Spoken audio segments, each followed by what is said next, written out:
बहुत समय पहले की बात है। एक छोटे से गांव में हरिदास नाम का एक गरीब किसान रहता था। उसके पास ज्यादा जमीन नहीं थी, लेकिन वह मेहनती और सबसे बढ़कर ईमानदार था। गांव में हर कोई उसकी ईमानदारी की इज्जत करता था।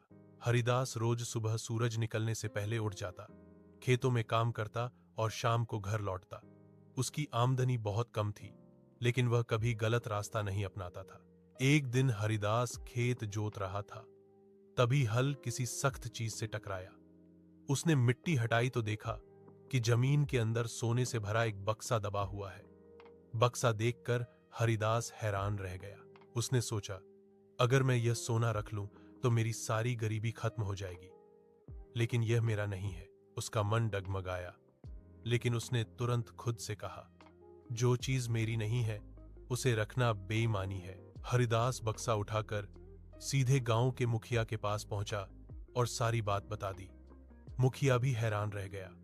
उसने पूरे गांव को बुलाया और घोषणा की कि यह बक्सा उसी का है जो सच्चा मालिक साबित कर सके।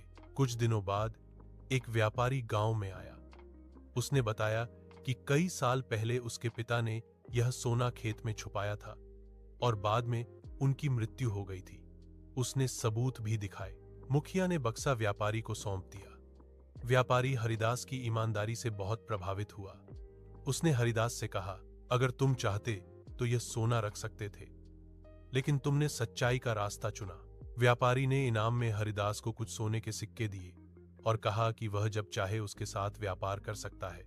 लेकिन कहानी यहीं खत्म नहीं होती। कुछ महीनों बाद उस व्यापारी ने हरिदास को अपने व्यापार में साझेदार बना लिया।